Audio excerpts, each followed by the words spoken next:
Ozzie Jurek joins me on the line now. Ozzie, obviously that real estate prices, especially in Vancouver and Toronto, have been prominent in the news now for several years. But recently, as we've been chronicling, I think 3 months ago was the first time we talked about it, was that, hey, those sales, especially in the Vancouver area, have started to slow down. Well, now I notice it's getting international attention. I'm picking up articles and publications outside of Canada that are talking about, well, really what could be described as an abrupt halt in volume if you look at several areas in Vancouver. And I guess the big question becomes, how do we know when this has become past the regular sort of July, especially August doldrums, into something more significant? Well, there's two things here, Mike. And first of all, yes, everybody is talking about it. In fact, all the people that have been forecasting crashes for 10 years are now saying, see, I told you so, But you and I talked about that the detached home sales were on a sharp decline. Really, we started in April, May, June. They were down 30% already, this detached home sales. So that isn't a surprise. But when we added the tax, that was a catalyst. And when we are, as you say, looking at the numbers in the first 2 weeks of the month, yes, they're sharply down. Now, are you saying it's serious? I think it's very serious, but it's not yet conclusive, Mike. But let's take a look at those numbers. I mean, the single-family homes in Vancouver last year, the first two weeks, were 565. This year, 169. That's a 71% decline in single-family home sales.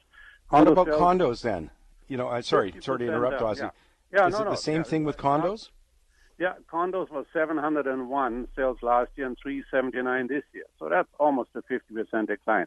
But when you look at some of the suburbs, I mean, West Vancouver, the single-family home sale was 51 last year, 7 this year. And in Richmond, there were 82 last year and 10 this year. So both of them are over an 88% decline in sales. So they really took it on the chin. And so we're obviously seeing this. I mean, this is a significant decline in volume.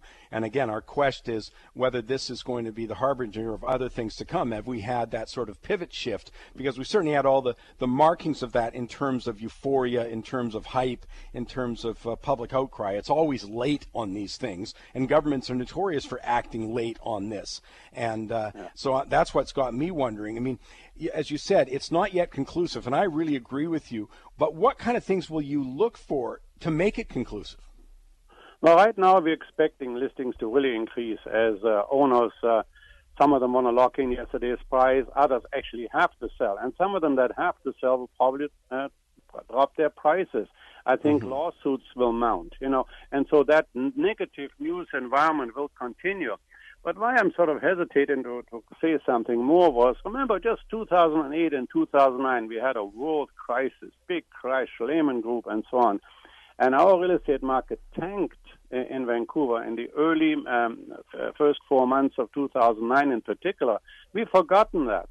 But prices, the big developers dropped their condo prices by 25%. I mean, Mac Realty had full-page ads saying, look, come here, it's a deal of a lifetime. And yet, within 9 months, the market stabilized, and we came back to sanity. So, I'm saying it's serious, but it's not yet conclusive.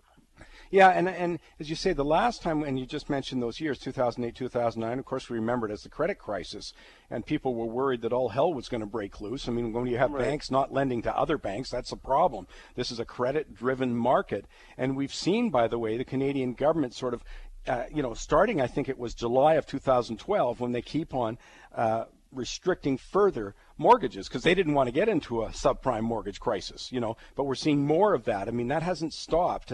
And as you mentioned, in the Vancouver area, you've got the foreign property purchase tax. That was new, but that wasn't that's not the first of the sort of measures taken by, government to try and slow things down. No question. In fact, last week they tightened the rules further. But I think also Mr. Paulos, our central banker, he blames us for being over-indebted, and then he says we're overvalued, and then he keeps interest rates enormously low and talks down the dollar incessantly, making us cheaper to foreigners. So we have all of that coming together. But for me, these things, normally a major change comes about when there is some big economic news or some international incident, or a trigger point, a tax change, a zoning change, or a change of use in property. When we built the Coquihalla Highway, there was big news. It really helped Kelowna real estate prices, but it hurt Princeton because the old highway was gone. So we have all of these things, but the thing that I'm worried about is that we get into this mass hysteria because markets become the stories, people talk about them. And there's a real fear factor. Some of the realtors telling me, saying, look, I used to have to run around with my multiple offers and it drove me crazy. Now it's driving me crazy trying to explain to people why they shouldn't be scared to buy because everybody says, oh, I'm going to wait this one out. Let me fire this at you very quickly, and we'll have to elaborate on it another time. But it seems to me we go in cycles. You first are sort of slow down the volume.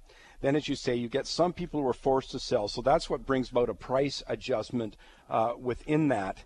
And that's the kind of process that you have to go through to get lower level of prices, and then those lower level of prices then attract buyers at some point, and then you start the up move again, especially in an area like Vancouver. That's an attractive place to be, especially when you're considering the alternatives internationally, not just domestically, but internationally. 100%. We were just rated the third most livable city in the world. We have all of this going for us, and I also believe we live in the world's most unreported inflation and hard assets ever. And I think 10 years from now we'll look at these prices and saying, hey, that was cheap then, just like we do looking back 10 years now. But we will go through a valley, that's for sure. You better give me a hot property before time runs out.